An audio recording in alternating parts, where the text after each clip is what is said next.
بیٹھا دیتا کرو، ہمیشہ کوشش کیا کرو استاد صاحب کے سامنے بیٹھا کرو۔ جی پڑھیں وہاں سے پڑھیں آپ ہر روز اخلاص کی بات اخلاص میں عبادت اور خشیت الہی کا یہ حال تھا کہ حضوری کے وقت سارے بدن میں لرزہ طاری ہو جاتا تھا۔ حضوری کا وقت جب رب العالمین کی بارگاہ میں حاضر ہونے کا وقت ہے۔ اذان جو ہے یہ ندا ہے، اور اس ندا کے اوپر لوگ کیا کرتے ہیں؟ رب کے حضور حاضر ہوتے ہیں۔ اس کا مطلب ہے حضوری۔ حضوری بارگاہ کو کہتے ہیں۔ حضوری کس کو کہتے ہیں؟ بارگاہ کو کہتے ہیں۔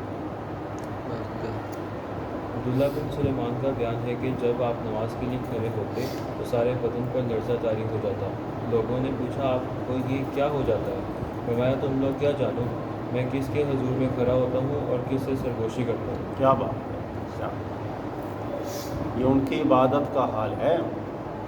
میں رب العالمین کی بارگاہ میں کھڑا ہوتا ہوں اور میں اس سے سرگوشی کرتا ہوں۔ سرگوشی کا مطلب یہ ہے کہ سننا۔ میرا رب جو ہے وہ مجھ سے کلام کرتا ہے اور میں سنتا ہوں۔ سرگوشی اسی کو کہتے ہیں نا کہ سر کے کانوں سے سننا۔ سر گوش، گوش کہتے ہیں کانوں کو کہتے ہیں، جس طرح کے کہتے ہیں کھر گوش، وہ چھوٹے چھوٹے کانوں والا جو ہوتا ہے۔ اسی طرح دراز گوش، لمبے لمبے کانوں والا گدھے کو کہتے ہیں۔ خر چھوٹے ہو گئے، خر عقل کو کہتے ہیں، خر نہیں، خر چھوٹے کو کہتے ہیں۔ خر گوش چھوٹے چھوٹے کانوں والا۔ محویت کا یہ عالم تھا کہ نماز کی حالت میں کچھ بھی ہو جائے آپ کو خبر نہ ہوتی تھی۔ ایک مرتبہ آپ سجدہ میں تھے کہ کہیں پاس ہی آگ لگ گئی۔ لوگوں نے آپ کو بھی پکارا، اے ابن رسول آگ لگ گئی، اے ابن رسول آگ لگ گئی، لیکن آپ نے سجدے سے سر نہ اٹھایا۔ تا انکا آگ بجھ گئی، تا آنکے، تا انکے تا آنکے، تا آنکے، کیا پڑھیں گے جی؟ تا آنکے، یہاں تک کہ تا آنکے آگ بجھ گئی۔ لوگوں نے پوچھا کہ آپ کو آگ کی جانب اس قدر بے پرواہ کس چیز نے کر دیا تھا؟ فرمایا دوسری آگ نے جو آتش افروزا۔ اس آگ کے لیے وابیلا کر رہے ہو، اس آگ کو تو دیکھو جس سے بچنے کے لیے میں انتظامات کر رہا ہوں۔ یہ حضور سیدنا غوث اعظم رحمہ اللہ تعالی، ان کے بارے میں بھی ہے کہ وہ ممبر پر بیٹھے درس دے رہے تھے، اور دوران درس واز فرما رہے تھے، جمعہ کا مبارک دن تھا۔ ایک سانپ جو ہے وہ ان کے سامنے آ گیا، ایسے نا وہ گلے سے ہوتا ہوا ان کے سامنے آ گیا۔ آپ نے اپنے درس کو جاری رکھا، وہ جہاں سے آیا واپس چلا گیا۔ تو بعد میں کسی نے آپ سے پوچھا کہ آپ کو ڈر نہیں لگا؟ آپ نے فرمایا مجھے ڈرنے کی کیا ضرورت ہے، میرے دل کے اندر رب کے علاوہ کسی اور کا ڈر نہیں ہونا چاہیے۔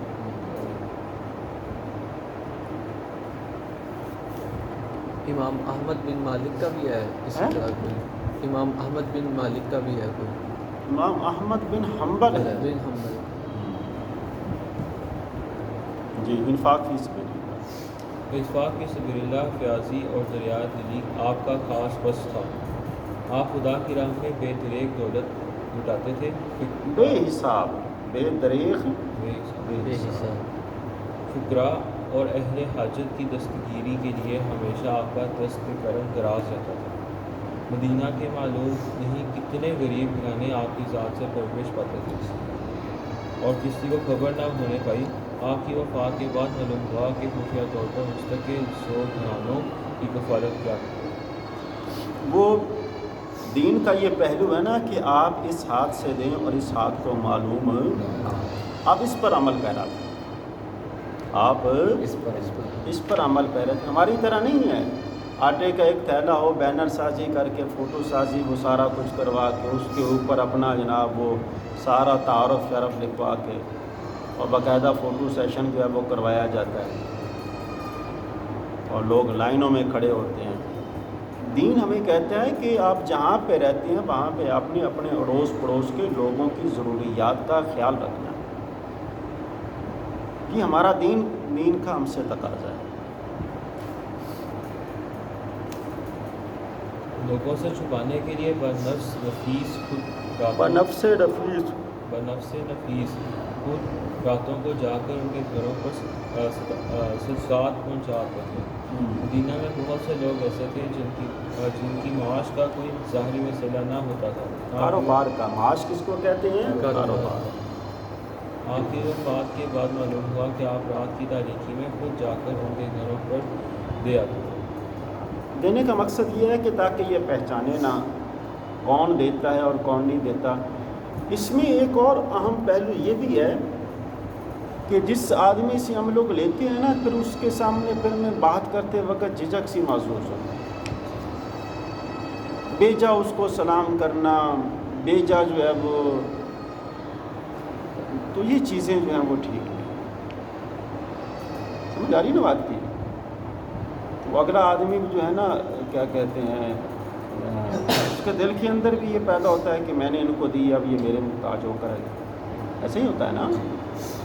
میں ان چیزوں سے اپنے آپ کو پاک و صاف، یہ جو بتایا جا رہا ہے ان کی تعلیمات کے حوالے سے، یہ ہمیں سکھانے کے لیے۔ آپ رب کے نام پر دینا چاہتے، کسی سے کہہ دیجیے یار یہ فلاں آدمی کو دینا، آپ کا نام بھی نہ ہے، رب کے نام پر دینا ہے۔ نام بلند کرنے والی کون سی ذات ہے؟ تو آپ کو، ہمیں کیا ضرورت ہے بھائی کسی سے کہیں کہ ہماری ایڈورٹائزمنٹ کریں؟ ایڈورٹیزمنٹ جو بھی ہے، ہمیں کیا ضرورت ہے؟ غلے کے بڑے بڑے بورے اپنی پیٹھ پر لاد کر غریبوں کے گھر پہنچاتے تھے۔ وفات کے بعد جب غسل دیا جانے لگا تو جسم مبارک پر دین کے داغ نظر آئے۔ تحقیق سے معلوم ہوا کہ آٹے کی بوریوں کے بوجھ کے داغ، جنہیں آپ عمر بھر راتوں کو لاد کر غربا کے گھر پہنچاتے رہے۔ آپ کی وفات کے بعد اہل مدینہ کہتے تھے کہ خفیہ خیرات حضرت زین العابدین کے دم سے تھے۔ سائلین کا بڑا احترام کرتے تھے۔ جب کوئی سائل آتا تو فرماتے، میرے توشہ کو آخرت کی طرف لے جانے والا مرحبا، پھر اس کا استقبال کرتے۔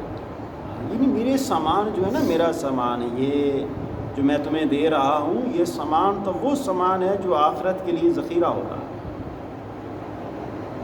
اور جو لینے کے لیے آیا ہے آپ اس کو خوش آمدید کہتے، اچھے طریقے سے اس کا استقبال کرتے کہ تم وہ خوش نصیب آدمی ہو جو میرے سامان کو محفوظ کر رہے ہو، اور یہ وہ سامان جو ہے وہ آخرت کے لیے ذخیرہ ہو۔ تم نہ آتے تو یہ سارا کچھ، کیا انداز ہے یار۔ سائل کو خود اٹھ کر دیتے تھے، اور فرماتے تھے صدقات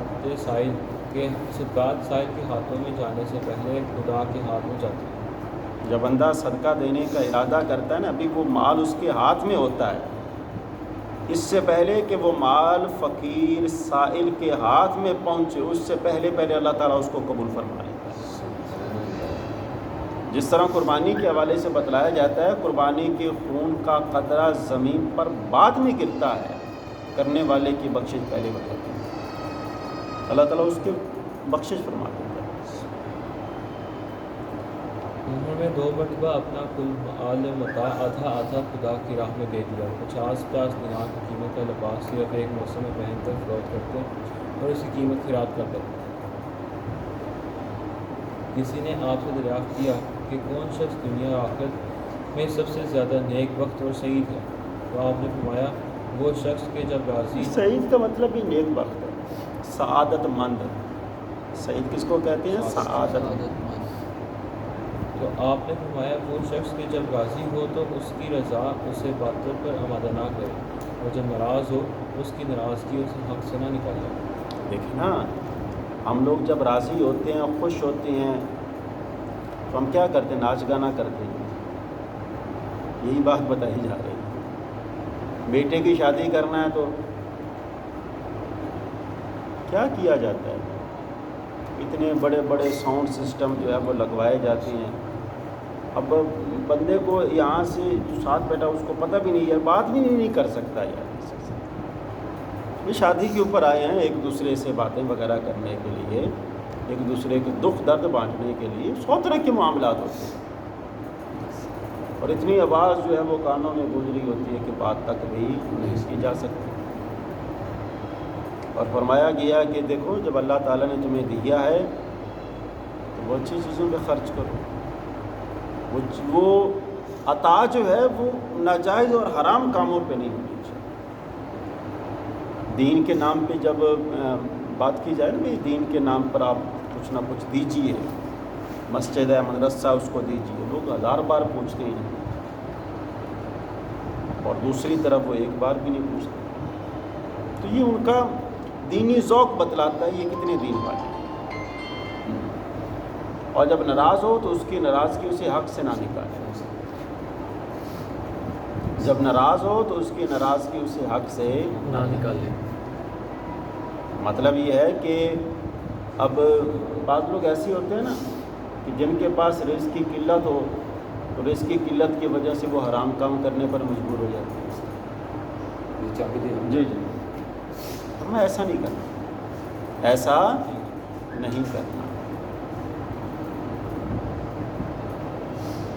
آگے امام زین العابدین رضی اللہ عنہ فرماتے تھے کہ ایک رات حضرت یحییٰ بن زکریا علیہ السلام جو کہ روٹی سے سیر ہو کر سو گئے اور معلوم شب قضا ہو گیا۔ معمول شب قضا، معمول شب قضا ہو گیا۔ معمول شب کا مطلب ہے کہ جو بزرگ رات کے وقت عبادت کرتے ہیں ان کا معمول ہوتا ہے اتنا قرآن پاک پڑھیں گے، اتنا ذکر اذکار کریں گے، اتنی دیر جو ہے وہ مراقبہ کریں گے، یہ معمولات ہیں۔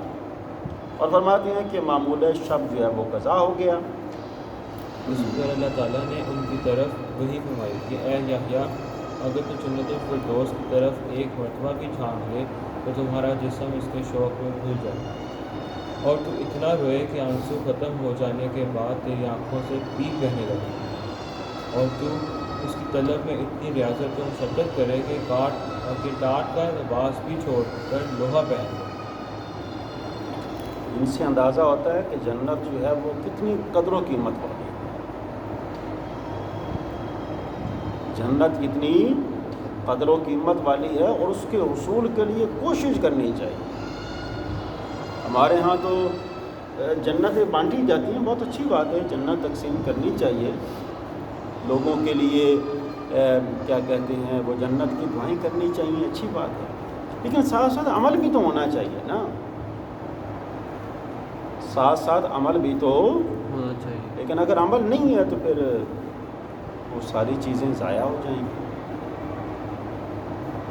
اب ہم لوگ جو ہیں وہ ہمارے ثنا خان کو ہی دیکھ لیجیے، کتنا بڑا ٹائٹل ہے، ثنا خان رسول، اور نماز نہیں پڑھتے، ایسے ہی ہوتا ہے نا، ثنا خان رسول آئے ہیں محفل پہ اور وہ جا رہے ہیں۔ اور آج کل کے ثنا خان رسول تو بڑے عجیب و غریب بن گئے، عجیب و غریب کپڑے پہنے گئے، عجیب و غریب چہرے کے ہولیے شلیے، اب تو ٹوپیاں رکھنا بھی انہوں نے بند کر دی، اب تو گاڑیوں میں بیٹھ کر جناب وہ ویڈیو بناتے ہیں، جی لا محفل پہ جا رہے ہیں، چلے میں آپ کو ایک کلام ہی سناتا جاؤں۔